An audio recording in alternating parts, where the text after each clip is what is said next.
പുണ്യമായ റമദാൻ മാസത്തിന്റെ പകൽ വെളിച്ചത്തിൽ നഗരം നോമ്പുതുറയുടെ തിരക്കുകളിലേക്ക് മെല്ലെ നീങ്ങുമ്പോഴാണ് കോഴിക്കോട് വലിയങ്ങാടിയിൽ നിന്ന് ആ ഹൃദയഭേദകമായ വാർത്തയെത്തിയത്.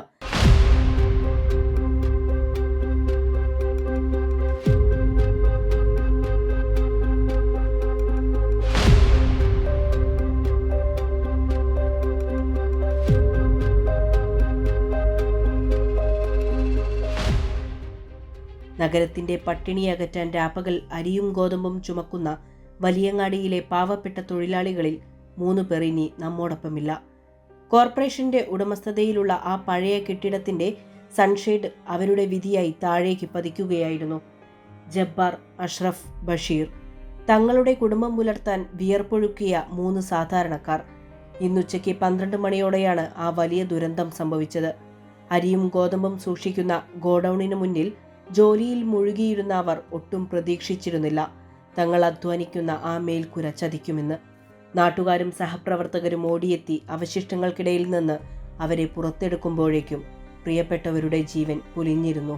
റമദാനിലെ ഈ വിടവാങ്ങൽ വലിയങ്ങാടിയിലെ ഓരോ തൊഴിലാളിക്കും വാക്കുകൾ കൊണ്ട് വിവരിക്കാനാകാത്ത വേദനയാണ് നൽകുന്നത്.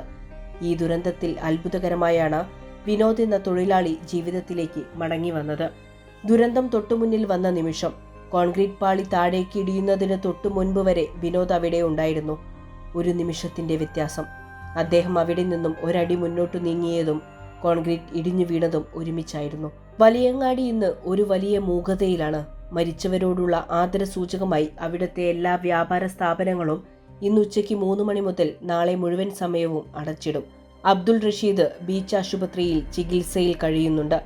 ഈ റമദാൻ കാലത്ത് തങ്ങളുടെ കൂടെ ഇരുന്ന് ഭക്ഷണം കഴിച്ചവർ, തോളോട് തോൾ ചേർന്ന് പണിയെടുത്തവർ ഓർമ്മയാകുമ്പോൾ വലിയങ്ങാടിയിലെ ഓരോരുത്തരുടെയും നെഞ്ചിൽ വലിയൊരു ദുഃഖം തളം കെട്ടി നിൽക്കുകയാണ്. ഈ അപകടം വിരൽ ചൂണ്ടുന്നത് വലിയങ്ങാടിയിലെ മറ്റു കെട്ടിടങ്ങളുടെ ശോചനീയാവസ്ഥയിലേക്കാണ്. കോർപ്പറേഷന്റെ കീഴിലുള്ള ഈ കെട്ടിടം ഉൾപ്പെടെ വലിയങ്ങാടിയിലെ ഭൂരിഭാഗം കെട്ടിടങ്ങളും ഇന്ന് അപകട ഭീഷണിയിലാണ്.